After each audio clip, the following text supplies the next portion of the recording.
we're going to report those. Traditionally, what we're going to be seeing is that our stock sales will be reported on a 1099-B.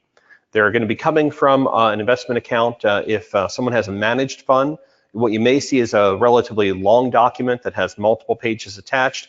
That'll have your 1099 INT, your 1099 DIV, and 1099-B transactions. There'll be a couple things that we need in order to report these sales of stock. One will obviously be sales price.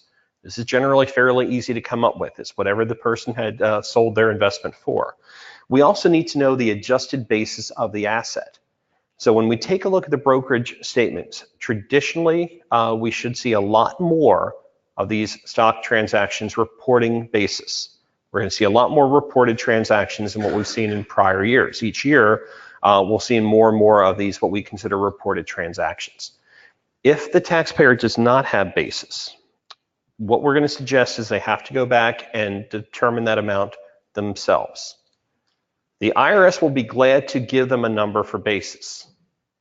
That number is 0, which technically I don't think, if anyone's a math major in here, I don't think 0 is an actual number. I think it's considered a non-number, but it is still a number the IRS will give them. A 0 is kind of what they're going to be looking at. So that's probably not the best answer for us to have. So we want to probably come up with a better answer. Now, oftentimes what will happen, you may have a client that comes in, particularly if they've had a sale of just one security. And if you see a bank stock being sold, and there's kind of the report there saying, we don't know what the basis is, it's most likely the client doesn't know either. We may run into situations, and some of you may have seen this before, client comes in and says, I just ended up selling some bank stock that I had had for a number of years. I inherited it from my parents who worked at the bank right after World War II. We've now gone through 12 different bank changes since then, and it's been dividend reinvestment, and we don't know what the basis is. Well, unfortunately, we don't know what it is either. We can't help them come up with a number.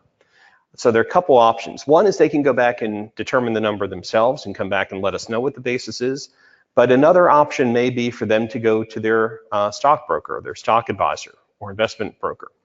They can generally have research tools to help them come up with basis. And they will generally do that for them to help them determine what they believe the basis should be.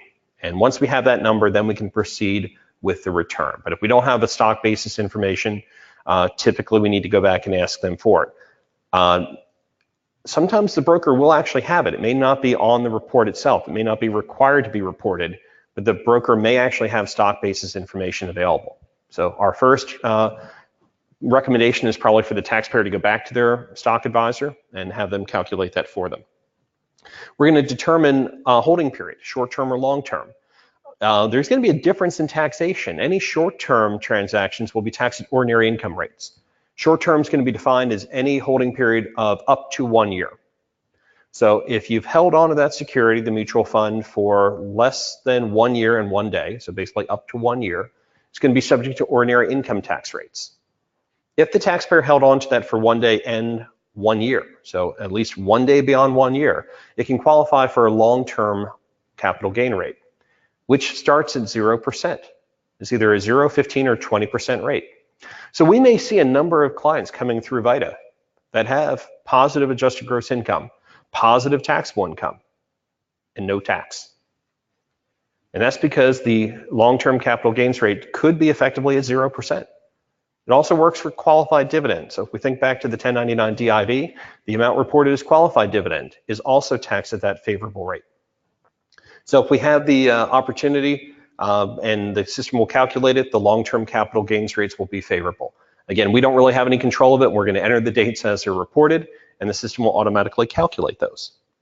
We do want to take a look at a couple other things, though. If we do have a individual who has capital gain transactions, we certainly want to take a look at their prior year return to see if there's any capital loss carryovers. So again, this is a little bit of an advanced topic here, but what happens with capital losses for federal purposes? If you have more capital losses than you have capital gains, you may actually deduct up to $3,000 per year, as long as you're either single or married filing jointly, of excess capital losses over capital gains. If you have an amount more than $3,000, that amount will carry forward indefinitely. Now, the IRS doesn't really keep track of this. We need to continue to file a Schedule D each year to indicate how much capital loss is being carried forward. And you may want to double check, because if a taxpayer didn't have taxable income in one year, they still need to carry forward those capital losses in case there's a year in which they can use those.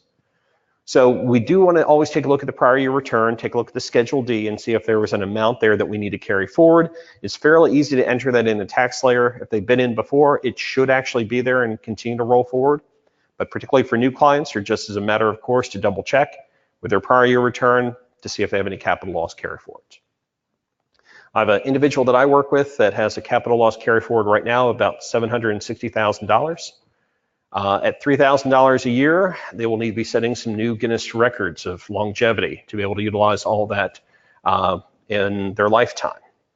Now, the good news, they can sell whatever they want and they'll never pay federal tax on that money. Bad news is, we talked about this last week, Pennsylvania does not follow federal rules. So for losses for stock, Pennsylvania will not allow you to take a deduction for losses in your portfolio to offset your spouse's portfolio. So if a husband has $3,000 of loss and a wife has $3,000 of gain, for federal, you have zero gain. For PA, you have $3,000 of gain. That $3,000 loss will not be used to offset your spouse. It will not be carried back and will not be carried forward. It's lost and gone forever. So just as a little kind of reminder about some of our state issues. We're also going to talk a little bit about personal residence exclusion, which is one of the other areas we may see in home sales here as well.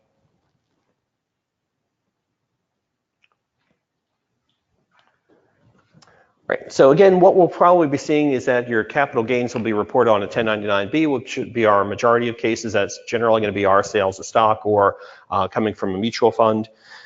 In terms of basis, again, what we're going to be taking a look at is generally our stockbroker will go ahead and help determine basis. The 1099-B will generally classify transactions into three different categories.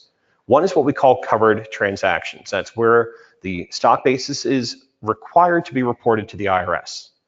So if you're entering the transactions into tax layer, you'll be able to go ahead, enter the information showing the purchase price, the sale price, the acquisition date and the sale date, the stock type, and generally put a code in. Code A would be a covered security.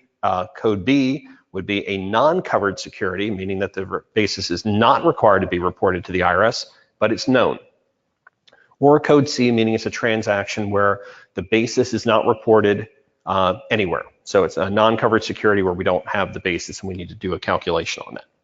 So if you see the 1099-B broken down, we want to basically replicate that within our entering system. For those of you who have done it before, we can go ahead and enter the information as we see it. If there are pages and pages, talk to your site coordinator. This isn't a lesson in typing for VITA, so we'll come up with ways in which we can report that information effectively to the government. Again, just a couple things we need to take a look at. If there's no basis reported, we probably want to recommend that they go back to their broker to help them help determine what that is. And again, long-term is going to be our most beneficial way to kind of deal with taxes.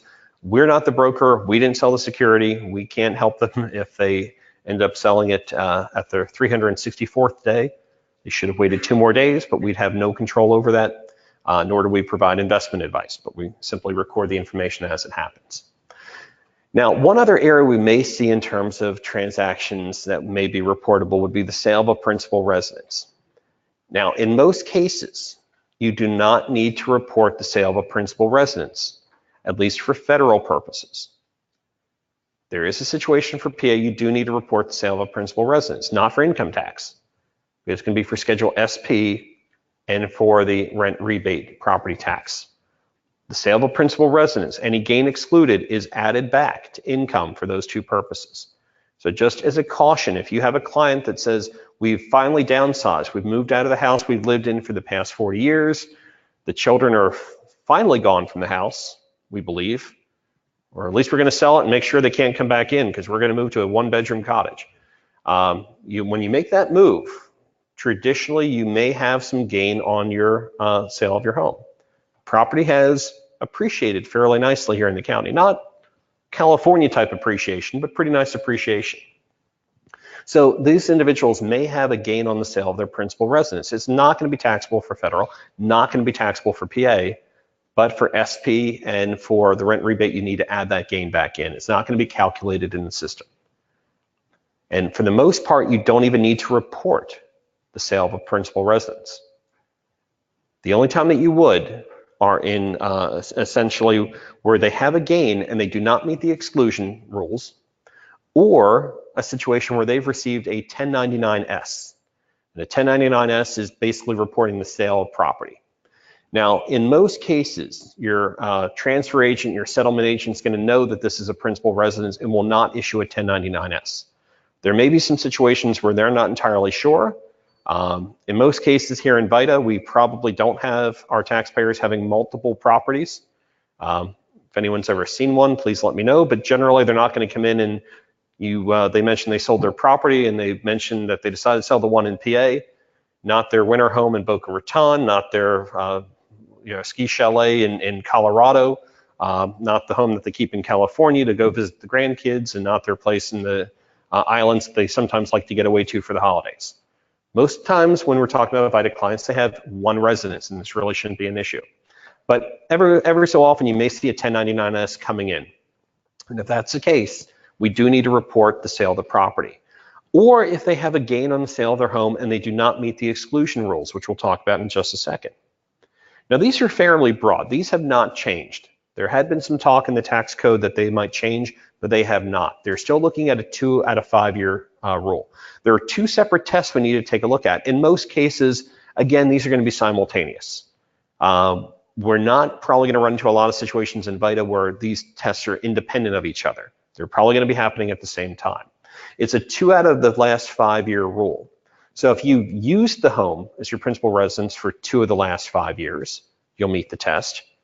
And if you've owned the home for the 2 of the last 5 years, you meet the test. You need to meet both qualifications. Generally, our clients are going to do that at the same time. When we talk about using the home, it has to be used as your principal residence. That doesn't mean that if someone has another property or a hunting cabin or something they've spent time in, that's going to take it away. It's basically which home are they using for the majority of their time. That's going to be their principal residence. So if they've used it for the last 2 of the 5 years, at any point in time, it can count. But they also need to own it for 2 of the 5 years. One of the examples the IRS loves to use, if you go to the Pub 17, would be a situation where someone may have been living in a home. 5 years ago, they decided to come to the area. They rented a home. They've lived in it for 3 years. And at the end of that 3-year period, the home came available for sale. They decided to purchase the home and then immediately moved out. But 2 years after they bought it, they decided to sell it because they want to move somewhere else. They technically meet the 2 out of 5 year rule test, even though both periods are not simultaneous. They used it for the first 3 out of the 5 years, and they owned it for the last 2 out of 5. So they still meet that test. Now, if they meet the 2 out of 5 year rule test, and generally most of our clients will do that, the exclusion is fairly high. $250,000 for a single individual, $500,000 for a married couple. So again, most properties here for VITA purposes that you'll see a client coming in generally will not have more than a $500,000 gain on the property. You may have people who come in and they're not aware of what the rules are, and they may say, I may have a bit of a filing issue this year. I sold my home and I sold it for $230,000. I bought it for $45,000 back in the 1960s. How much gain do I need to pay on it? The answer? None. You don't have to pay anything. One of the areas we take a look at, again, we want to try and make sure that we fall into these categories here in Pennsylvania. We're generally going to be okay. We're not going to be in areas like San Francisco, where if you bought a home right after World War II, this thing is now worth about $4 million for a house that's about 350 square feet. We're not running into those issues. But if we do have an issue with coming up with basis, if someone doesn't know exactly how much they have, if their 1099-S is higher than $250,000 or higher than a $500,000 for a married filing joint couple, we can determine basis. That would be their original cost of the home, plus any improvements that they've made to the property. So if they put in things like new windows, or they've redone the roof, they've repaved the driveway, that's fine. Buying a house, coat of paint, we probably don't need to get into that minutia of detail. So if they go back and they say, well, I know back in '83 that we put 2 gallons of paint in the living room, let me go back and see if I have the receipt, it's probably not worthwhile.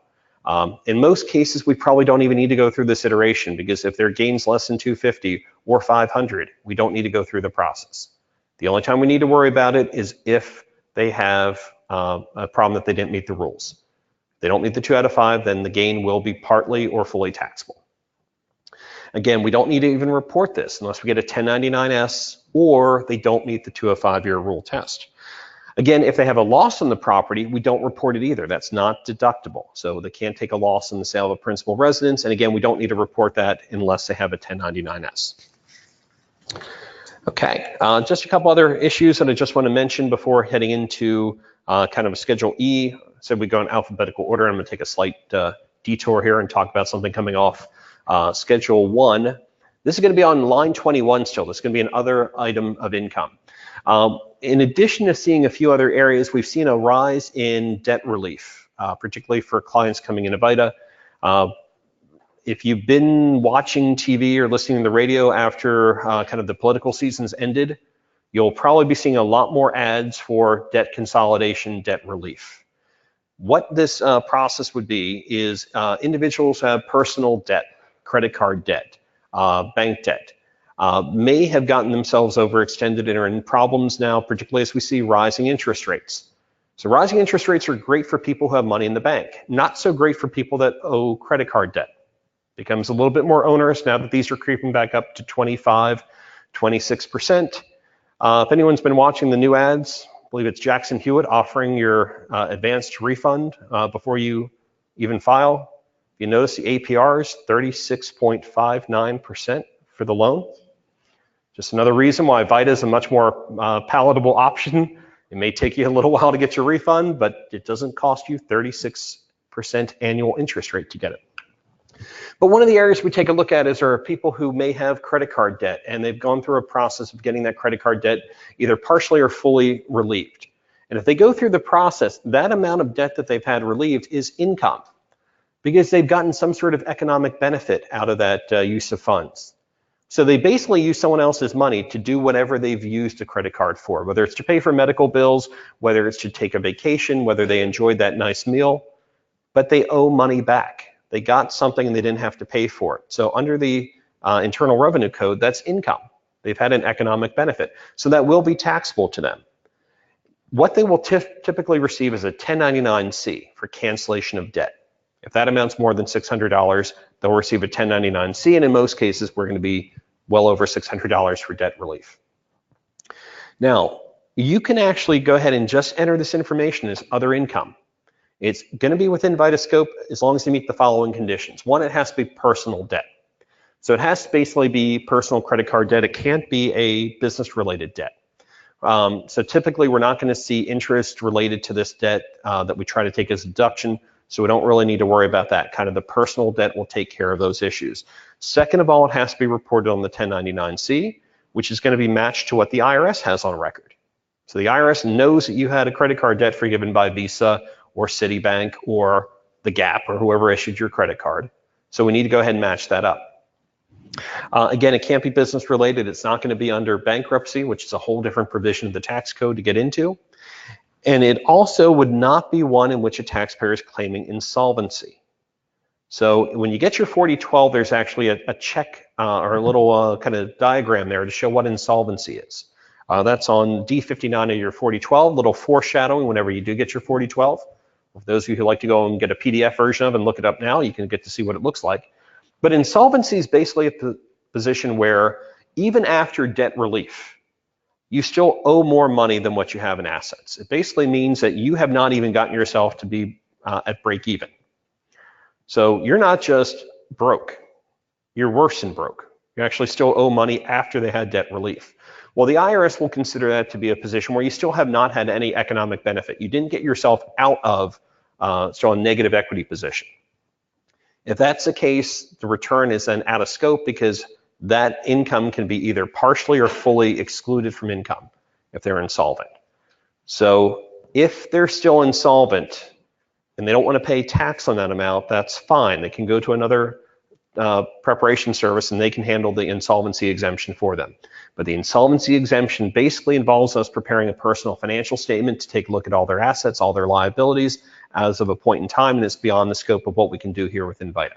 So just want to mention that if they have credit card debt, if they come in and say, I don't know what this thing is, I don't know why my bank is telling me that they forgave $4,000 of credit card debt, Hopefully their memory's not that short term. Hopefully they remember they went through a process and they don't have to pay that back. But traditionally what will happen, we'll just include that in income and put it on the return that will be showing up on Schedule 1, line 21 as other income, and just simply be as we've seen it in the past. Just a couple other things that I want to just mention here is getting back to Schedule E. This will be entering K1 information. So the D43 of your 4012 will kind of give you a little bit of indication of what we'd be looking at here for purposes of entering K1 information. This can be coming from one of three different areas. Generally, we may see this coming from a partnership, which would be coming from a Form 1065. It may be coming from an S corporation, a Form 1120S. Again, both those activities, if there's amount reported as business income, can qualify for that 20% business deduction. So if that amount showing over and coming over, that can qualify for business income deduction. It can also be coming from an estate, so a Form 1041.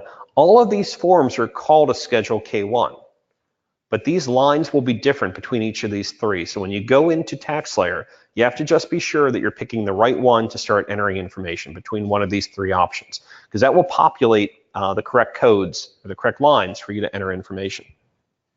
So just be sure you're using the correct form to enter the data. And in most cases, most of these, if they're relatively simple K1s, should not be a problem within VITA. So if they're just kind of a piece of information coming in, typically we may see these coming in from an estate where someone may be a beneficiary. Typically they'll get one, it's going to be the first and final K1 for an estate. They may be passing a couple of things through to them, such as excess losses or their attorney fees, which are actually no longer deductible. One thing I forgot to mention on the Schedule A is our 2% miscellaneous are gone. So you don't get the option to take tax prep fees, safe deposit box rentals, attorney fees, advisory fees, and the big one, unreimbursed employee expenses are no longer deductible for federal. That's gone. They're still eligible for PA. So if people have taken them in the past, as we talked about last session, they're still eligible for PA deduction, but not for federal. So if you get a K1 coming through from an estate, sometimes you'll see a code in there for excess expenses on termination, which just basically means the attorney fees were more than what they earned in income in the estate. Those, unfortunately, even though they get passed through, won't be deductible. But as long as you're entering the information from the K1 on the screen, you're in good shape. How do we know if a return's out of scope? If there's something on the K1 and you don't have a spot to put it in TaxSlayer, that is now out of scope. So there may be some more complex K1s that come through.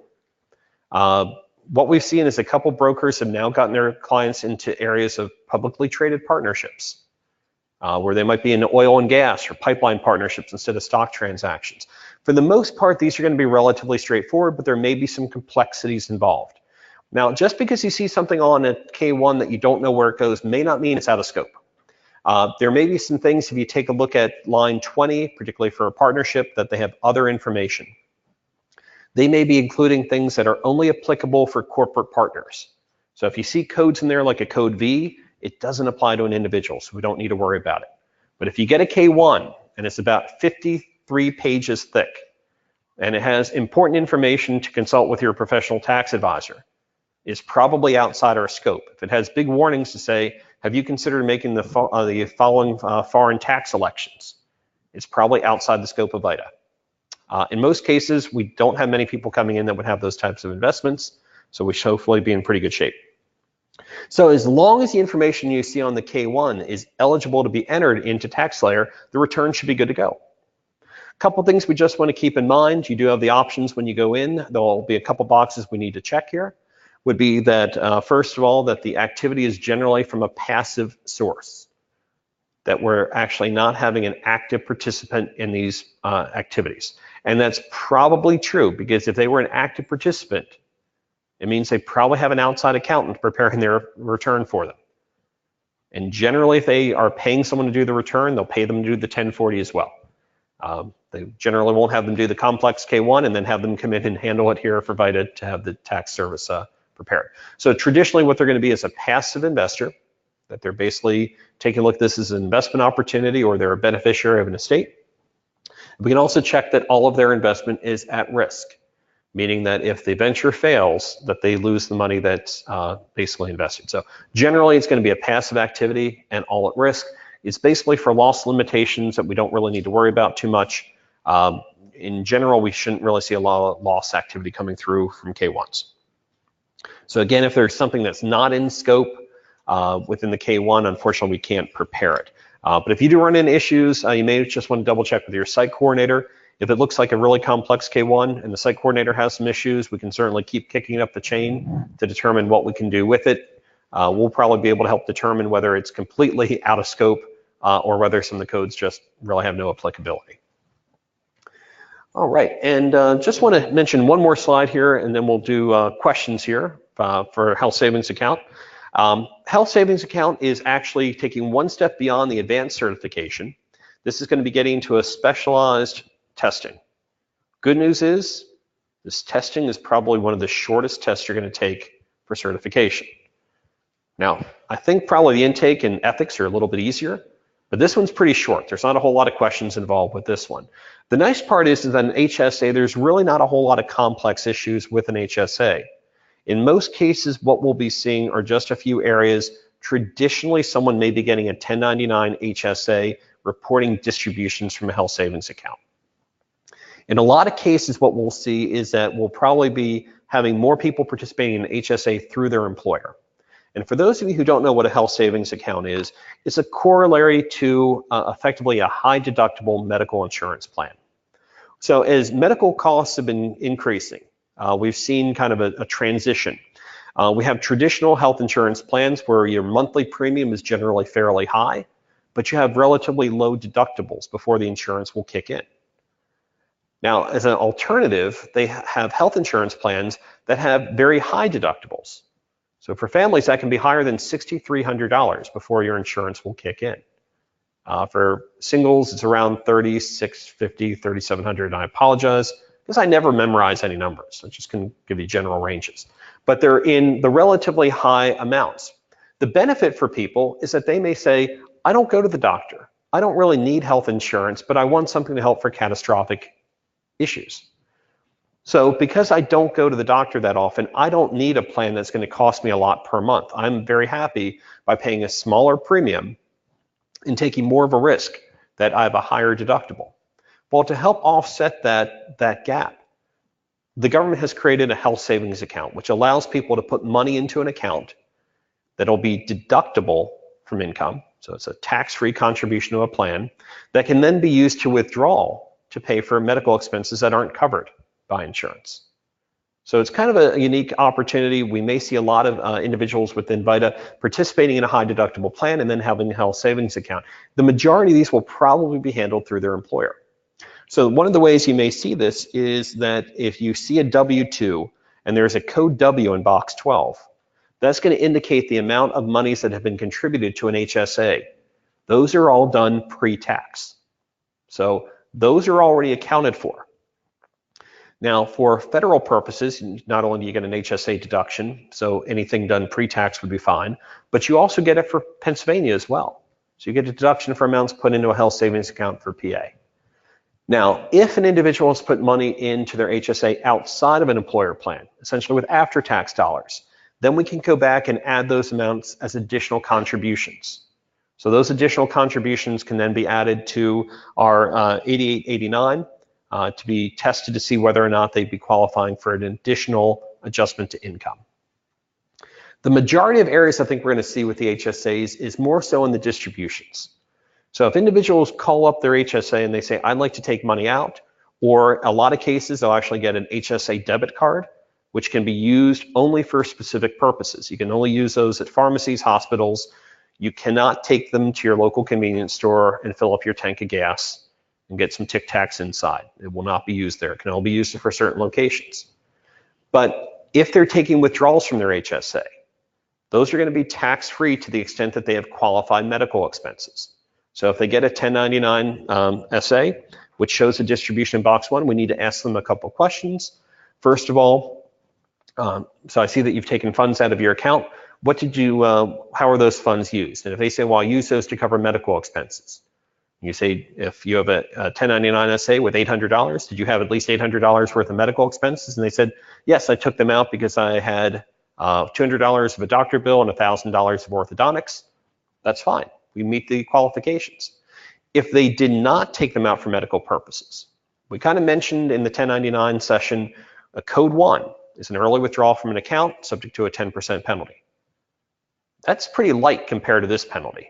The penalty for taking money out of an HSA for a non-deductible purpose or non-accredited purpose is 20%. So not only is that amount includable in income, but it's a 20% penalty on top of it. So if they said, well, I had this money sitting in my HSA, and a friend of mine told me I can just take this money out and do whatever I want with it. So we had a nice vacation. Well, unfortunately, not only is it subject to tax, but it's also subject to an additional 20% penalty. So we just need to go ahead and take a look and make sure that those are calculated appropriately. In most cases, people aren't invading their HSAs unless they're using them for medical purposes. In most cases, they'll get that HSA debit card and use it only for qualified purposes, but we do need to confirm with them. If they are using qualified medical expenses to offset that distribution, we cannot use those same expenses again on the Schedule A. So if they talked about that they had a $200 doctor bill and a $1,000 orthodontic bill, and they used $800 of HSA to help cover it, they only have $400 eligible now for the Schedule A. So the HSAs are nice. It's basically a way to get the government to help pay for your health care because you get a deduction on the way in and you don't have to pay tax when you use it. So it's a pretty nice opportunity to take advantage of. If you do have questions about it, publication 969 is probably one of your best resources, and the instructions to the 8889 are another good source if you want to take the test. For those of you after you get your advanced certification, you have an extra 8 minutes to kill. Probably wouldn't be a bad idea to take a look at the HSA exam. I think there are just a couple additional questions they ask on it. But really, if you've got into the season, it's a pretty nice exam to be able to go through and gets you qualified to handle these issues. Relatively straightforward opportunities. All right, so I think with that, we'll collect a few questions and be able to help address anything, any lingering, burning issues you may have.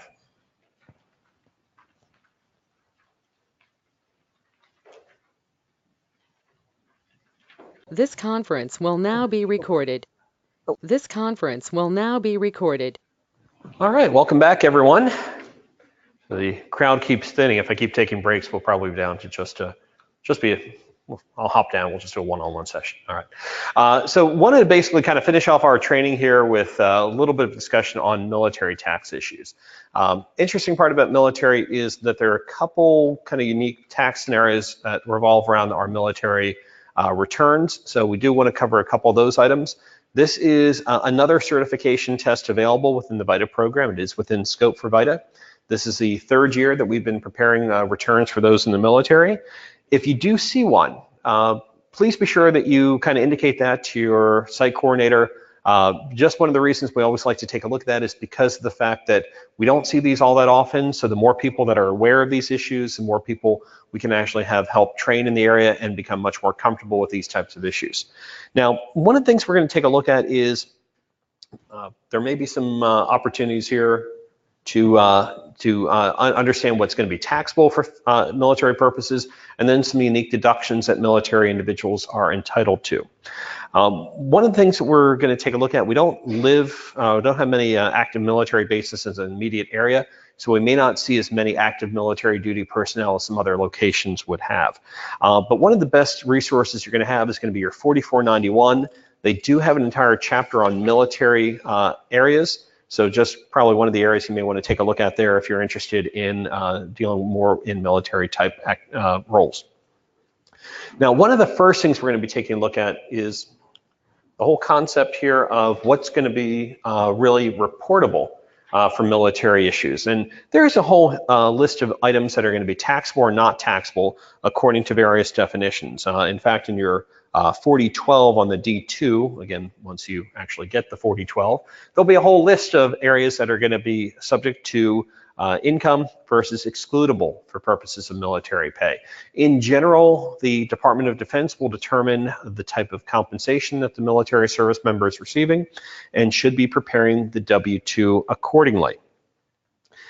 So there are going to be some items that may be taxable and some that will not be, and we'll talk about one of those items in just a minute here.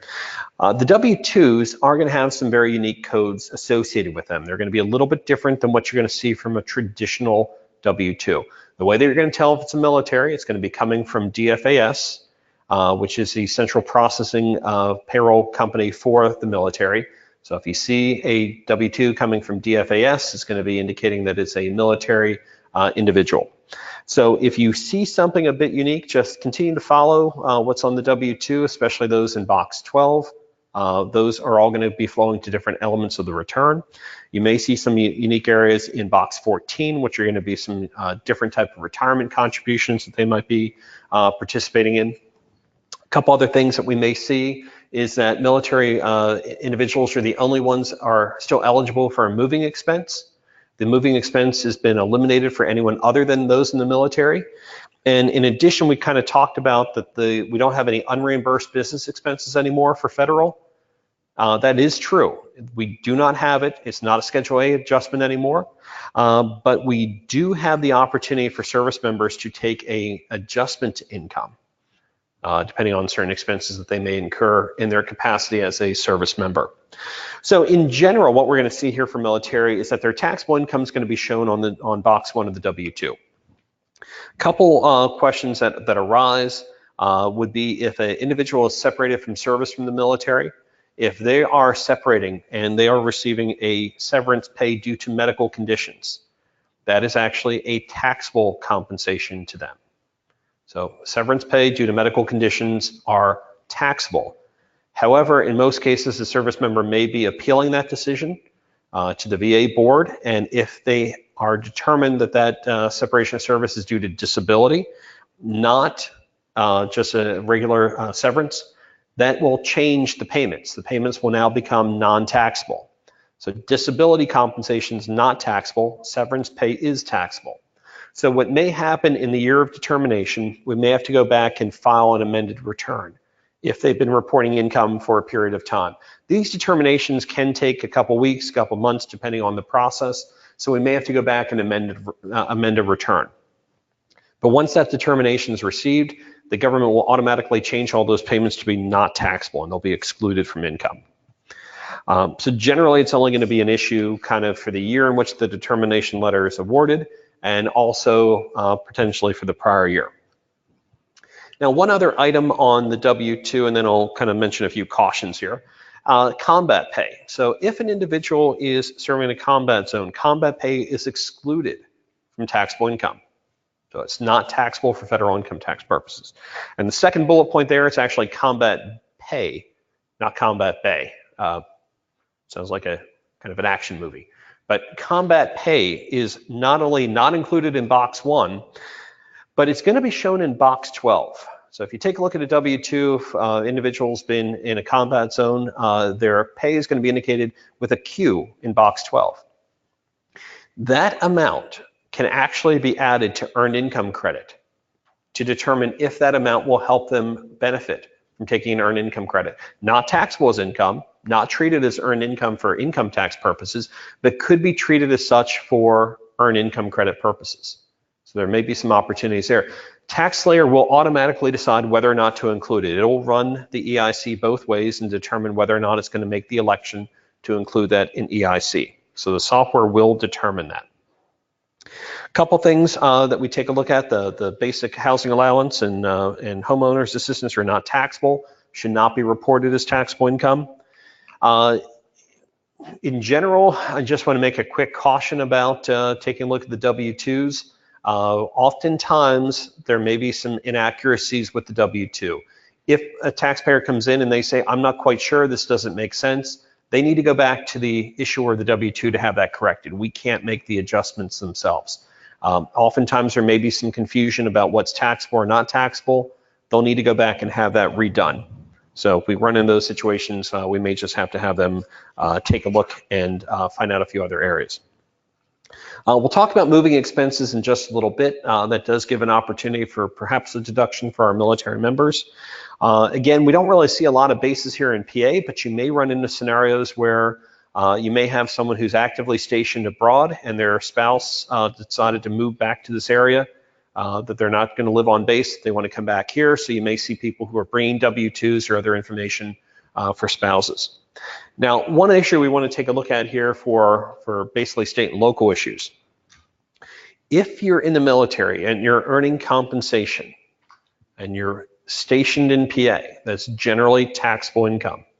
There is an exception for this. If you're in the active military, so if you're active military or you've been basically called up in the reserves and you're stationed outside of Pennsylvania, or you're training outside of Pennsylvania while on active duty, that compensation is not taxable for PA. So if, again, active duty and stationed or training outside of PA, that will not be taxable in PA. This is probably where we're going to see a little bit more of problems with the W-2. So you may have an individual that says, my spouse has been outside of Pennsylvania while on active duty, but the W-2 is still showing all of it taxable to PA.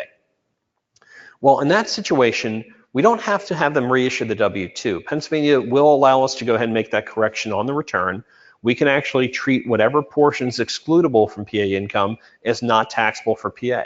What we need to do, however, is attach a copy of the W-2 and then also attach a copy of the military orders. So the military orders, if you deal with someone from the military, will be basically detailing where they're to be reporting, what their duties involve. If we don't have a copy of the military orders, you can get a sworn statement from their commanding officer. Pennsylvania does have a very nice brochure talking about military issues. So I just wanted to make reference to that. That's a PAREV 612. If you type that into any Google search, it'll bring up a pamphlet that talks a little bit more about military issues for PA purposes. Local will follow PA rules for compensation. So if it's not taxable for PA, it won't be taxable for Lancaster County either. Now, just a couple things we want to take a look at for military here. There are a couple additional deductions that they're entitled to. In fact, we mentioned that they're the only ones that can still take a military moving expense. So the only ones eligible for a moving reduction are military members. Now, traditionally, what we're going to take a look at is that what we're looking at is a change in military station. So if you're moving from permanent station to permanent station, that is a deductible move. Traditionally, we probably won't see many of those here in Lancaster County, as the fact we don't have a military base in the immediate area. So we're probably not going to see a permanent move in this vicinity. However, it may happen because we may have people who have relocated to PA because we're talking about 2018. We may be seeing some of these issues that they've incurred somewhere else. Now, what we're talking about moving expenses would be the cost of moving any of their personal effects, their items, any of their household goods, and also any direct travel expenses. So we're looking at reasonable travel and lodging as long as it's based on a direct route.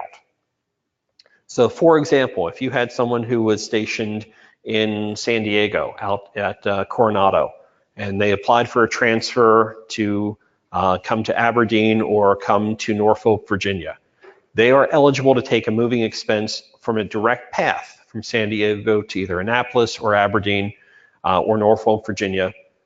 If they decide they want to do a sightseeing tour while they're coming cross country and take the U-Haul all the way up to Seattle, across to Mount Rushmore, those miles aren't deductible. Only the direct miles would be considered deductible. And traditionally what we're going to see is there are two different options you have for moving. One is the military will actually move your stuff for you. They will actually go ahead and provide transportation for your household goods and can sometimes provide options for transporting others. But oftentimes people may want to make the move themselves. They may have children or pets they want to move, so they're going to go ahead and cover the cost of the move themselves. So again, what we're going to take a look at are any of the costs of the moves themselves, as long as they're ordinary and reasonable, directly related, can be deducted. Now, one of the other things we have to take a look at are they getting any type of reimbursement from the military?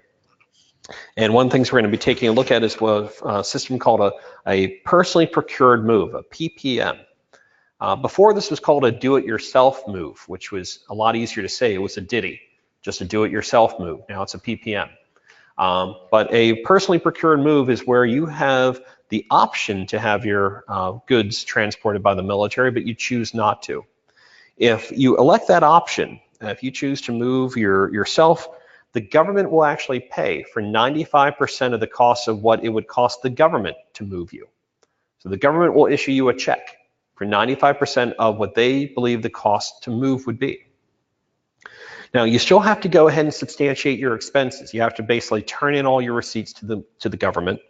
What will happen is if you've made money on the move, if the individual has called in favors from all of their friends that have trucks and say, I need you to help me move the couch and everything else and load it up and drive, and I will gladly pay for your pizza, but you're going to save money and you're going to make money on the move, that amount is going to be added to the W-2 as taxable income.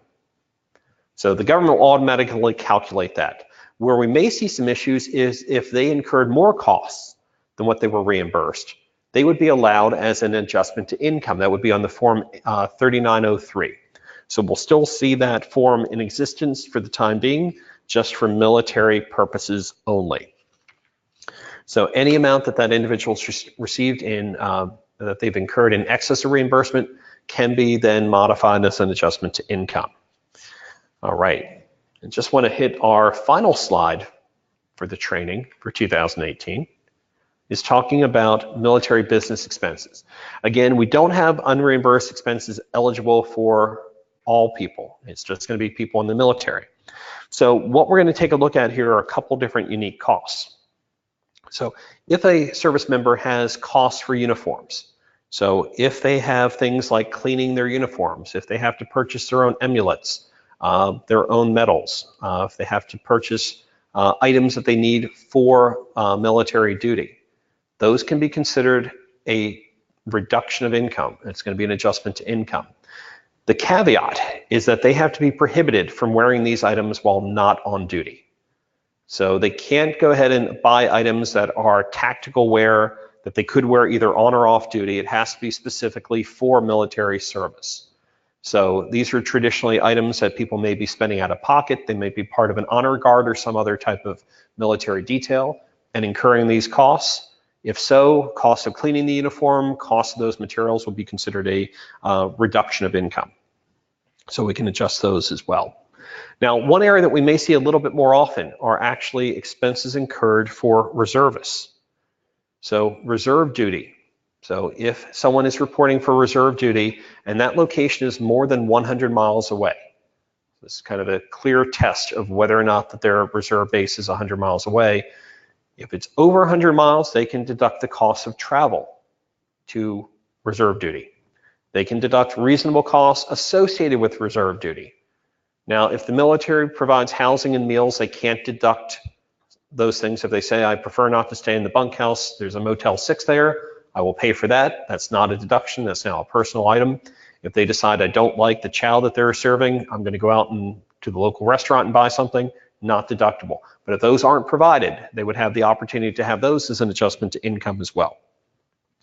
So the 100-mile rule would apply. So you may sometimes see people who may ask about that they're in the reserves and they have to report, and they've kept their receipts because someone that they know, probably in their platoon, has told them that it's deductible.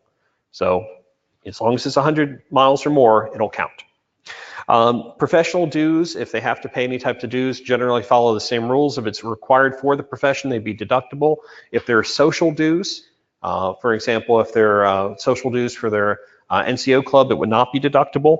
Officers club dues, not deductible, but if they have to pay certain types of expenses, they would be. Additional items would be any type of education. So if they're incurring additional costs for education, those can be considered deductible expenses as well, as long as they're incurred for the position they're currently in. If they're going for additional training, such as mechanical or flight school, if they're trying to become certified in different instrumentation or night flying, those would be deductible courses. If someone in the military is studying to become an attorney, that is not a deductible expense. That's qualifying them for a new position.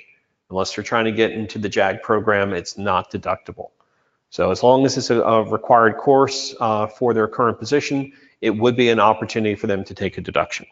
Again, the 4491 is probably your best source of information for any type of military issues.